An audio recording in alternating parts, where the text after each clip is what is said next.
బ్రహ్మోత్సవాల్ని పురస్కరించుకొని శ్రీశైలం కరివెన సత్రంలో కులమతాలకు అతీతంగా లక్షలాది మందికి అన్నదానం జరుగుతుంది. ప్రతి సంవత్సరం ఇలాగే జరుగుతూ ఉంటుంది. శివరాత్రి కూడా అవటంతో చాలామంది విశేషంగా భక్తులు వచ్చారు. ఒకసారి ఇక్కడ మాట్లాడదాం. సార్ చెప్పండి. ఈ కరివెన నిత్య అన్నదాన సత్రంలో ప్రతి సంవత్సరం బ్రహ్మోత్సవాలకి కులాలకు మతాలకు అతీతంగా ఎంతమంది వచ్చినా నిత్య అన్నదానం జరుగుతూ ఉంటుంది. దీనికి పూర్తిగా కమిటీ వారు ప్రత్యేకమైన శ్రద్ధ తీసుకొని ఈ భోజన ఏర్పాట్లన్నీ చేస్తారు. ఇక్కడున్న స్టాఫ్ అందరూ కలిసి దీని ఒక కార్యక్రమం ఈరోజు ఉదయం 10 గంటల నుంచి సాయంత్రం 5 గంటల వరకు అందరికీ ఉచితంగా భోజనం మొత్తం సహాయం చేయగలుగుతారు. ఎంతమంది వస్తారు స్వామి ఇవాళ? దాదాపు 2000 మంది రావచ్చు అండి. 2000 దాకా రావచ్చు. శివరాత్రి అంటేనే ఉపవాసం. ఇక్కడ ఉపవాసానికి అల్పాహారం కూడా వడ్డిస్తూ ఉంటారు. ఇక్కడ ముఖ్యంగా ఇప్పుడు అల్పాహారమే వడ్డిస్తున్నారు. అల్పాహారం మామూలు ఉప్మా ఉంటుంది, 2 డిష్లు భోజనము, పెరుగన్నము, నిమ్మకాయ చిత్రాన్నము, స్వీటు, తర్వాత రసము. ప్రతి సంవత్సరం కార్తీక మాసంలో కూడా ఇలాగే వస్తూ ఉంటారా జనాలు? కార్తీక మాసం కూడా వస్తుంటుంది. కార్తీక మాసం సోమవారం భోజనాలు పెడతాం. కార్తీక మాసం కూడా పెడతాం.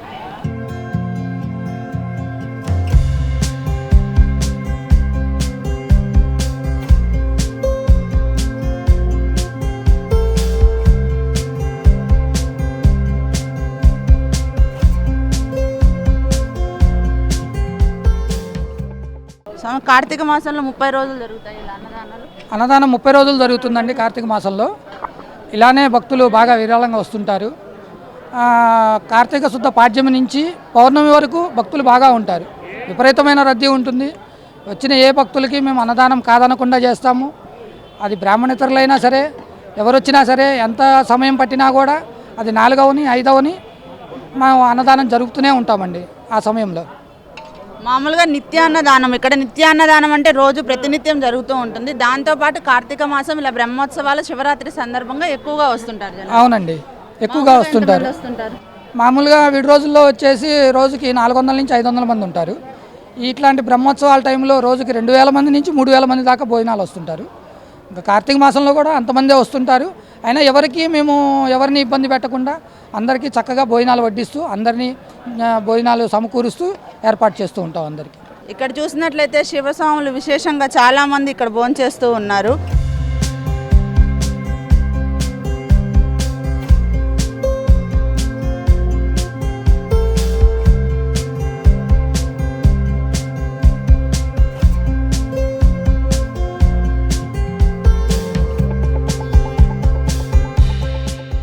స్వామి ఇక్కడ ఎప్పుడు వస్తూ ఉంటారా మీరు? 20 సంవత్సరాల నుంచి చేస్తున్నాం. 20 సంవత్సరాల నుంచి వస్తూ ఉంటారు. ఇక్కడ స్వాములు మీరు విశేషంగా భోజనం చేయడానికి ఇక్కడ వసతిగా బాగా ఉంటుందా? బాగుంటుందండి. శ్రీనారాయణ పుణ్యక్షేత్రంలో బాగుంటుందండి. మాకు భిక్ష బాగా పెడతారండి. ఎప్పుడు ప్రతి సంవత్సరం పెడతాను. మంచిగా ఎట్లా ఉంది స్వామి భోజనం? మేడం. ఎన్ని సంవత్సరాల నుంచి వస్తున్నారు ఇక్కడ? 5 సంవత్సరాలు. 5 సంవత్సరాలు. ఎక్కడి నుంచి వచ్చారు? దరూరు స్వామి, గద్వాల జిల్లా. ఇక్కడ చూసినట్లయితే శివస్వాములు కర్ణాటక నుంచి, ఆంధ్రప్రదేశ్ నుంచి, తెలంగాణ నుంచి విశేషంగా వస్తూ ఉన్నారు విరుముళ్ళు ఎత్తుకొని. చాలామంది ఇక్కడ బయట హోటల్లో ఏంటంటే మామూలుగా స్వాములు వాళ్ళ పూజ వాళ్ళ విధానంతో ఉంటూ ఉంటారు. ఎక్కడ పడితే అక్కడ భోజనం చేయలేని పరిస్థితి. ఇక్కడ విశేషంగా స్వాములు మాత్రం చాలా ప్రత్యేకంగా ఉన్నారు.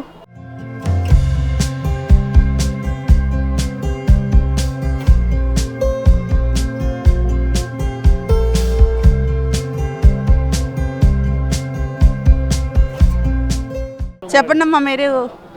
కరివేన నుంచి మేడం పచ్చళ్ళు అన్ని పచ్చళ్ళు అన్నీ కట్టించుకొచ్చి ఇక్కడ వాళ్ళకి అందరికీ యాత్రికులకు మొత్తానికి సప్లై చేస్తాం. ప్రతి సంవత్సరానికి వచ్చే వరకు పచ్చళ్ళు అన్ని పచ్చళ్ళు మొత్తం యాత్రికులకు కానీ, వచ్చిన జనాలకు కానీ, నడిచొచ్చిన వాళ్ళకు కానీ, భక్తులకు మొత్తానికి సేవ అందజేస్తాము. అయ్యగారు కూడా బాగా సహకరిస్తారు. మంచిగా భోజనాలు పెడతారు. అందరికీ బాగా చేస్తారు. మా ఇక్కడ సత్రం కరివేన నిత్య అన్న సత్రము నిత్యము బాగా చేస్తారు. మీరు ఈ సేవలో భాగంగా ఉన్నారా? కరివేన నుంచి ఈ సేవకు మేము నిత్యం ప్రతి సంవత్సరం వస్తాము ఇక్కడికి సేవ చేయడానికి. కరివేన నుంచి అన్ని పచ్చళ్ళు తీసుకొని ఇక్కడికి వస్తాం మొత్తం.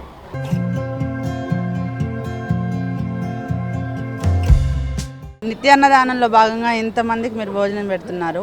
ప్రతి సంవత్సరం మామూలుగా వస్తూ ఉంటారు. ఇప్పుడు కులమతాలకు అతీతంగా కులమతాలకు అతీతంగా ఇప్పుడే కాదు, 120 ఏళ్ల క్రితం మా ముత్తాత గారు సుబ్రహ్మణ్య సోమయాజులు గారు స్టార్ట్ చేశారు. అది పెద్ద చెరువు అని చెప్పేసి మన శ్రీశైలం కాలినడకన వచ్చేటప్పుడు అప్పుడు రోడ్లు అవన్నీ ఏం లేవు. ఆ ఏరియాలో పెద్ద చెరువు ఏరియాలో అన్నదానం స్టార్ట్ చేశారు. స్టార్ట్ చేసిన తర్వాత వారు కాలం చేసిన తర్వాత ఒక 3 years గ్యాప్ వచ్చిందమ్మా. ఆ 3 years గ్యాప్ వచ్చినప్పుడు ఎవరి ద్వారానో మా తాతగారైన సోమసుందర శాస్త్రి గారికి తెలిసింది. ఏమని అడిగారంటే, వచ్చిపోయి వాళ్ళందరూ ఏమయ్యా ఇక్కడ అన్నదానం చేసేవారు, ఇక్కడ ఎందుకు అన్నదానం మానేశారు, సుబ్రహ్మణ్య సోమయాజులు ఏమన్నా నిస్సంతువా అని ఒక మాట తెలిసిందమ్మా.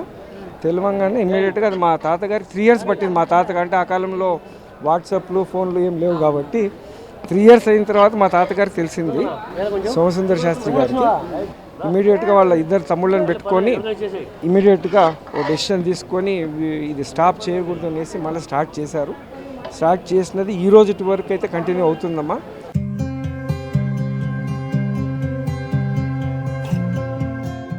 పేరేమో అఖిల భారతీయ కరివేన బ్రాహ్మణ నిత్యాన్నదాన సత్రం ఉంది, కానీ ఒరిజినల్గా it was not meant for only Brahmins, it was meant for all human beings irrespective of caste and creed. So చేసినప్పుడు ఇంక్లూడింగ్ మా నాన్నమ్మ అయినటువంటి అన్నపూర్ణమ్మ గారు వచ్చిపోయే బ్రాహ్మణులకు కానీ లేకపోతే ఎవరికైనా కానీ కాళ్ళు నొప్పులు ఉన్నా కూడా స్వయంగా కాళ్ళు కూడా పిసికి ఈవెన్ సేవ చేసుకున్న రోజులు అవి. నిస్వార్థంగా చాలా ఏళ్ళు నడిచింది అది. ఆ తర్వాత ఇట్ వాజ్ బిన్ టిల్ 1974 వరకు it was only a Shivaratri సత్రం. అంటే 2 days before Shivaratri and 2 days after Shivaratri we use to conduct this particular ritual. ఈలోగా మన so called Brahmins in Rayalaseema were not that rich compared to the Andhra side Brahmins. So they all came forward that in we'll convert this Shivaratri సత్రం of 5 days to a నిత్యాన్నదాన వ్యవస్థ.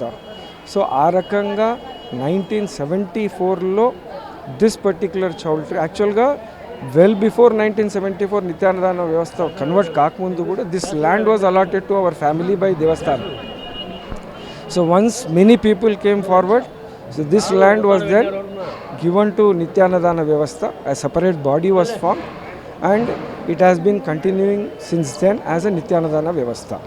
కాకపోతే ఈ 5 days was always being conducted the old ritual way of Karvena Satram, and remaining 361 days we used to do it as Nityanadana Vyavastha. So that's what has been continuing, and the legacy will definitely continue for a very, very long time to come. Thank you.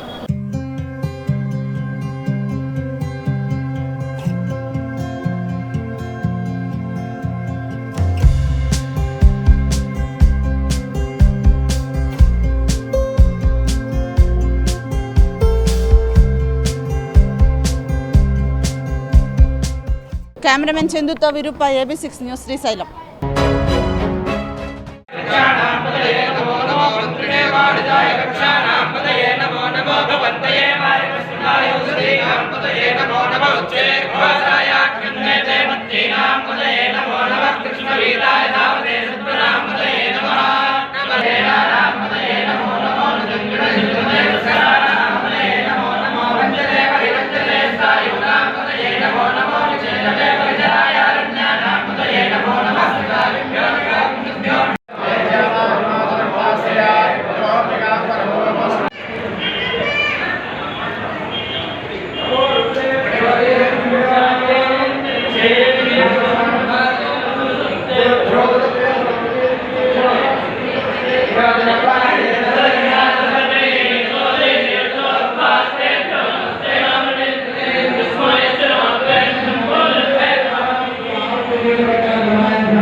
ఆ శంకరుడు యొక్క అనుగ్రహం వల్ల మనకు కావాల్సిందల్లా కూడాను భగవంతుడు ఇస్తాడు. కాబట్టి ఒక 40 నిమిషాలు అందరూ కూడాను ప్రసాదాలు 12 గంటల 6 నిమిషాలు లింగోద్భవకాలంలో ఒక్క పుష్పం స్వామివారి మీద అర్చించినా చాలు.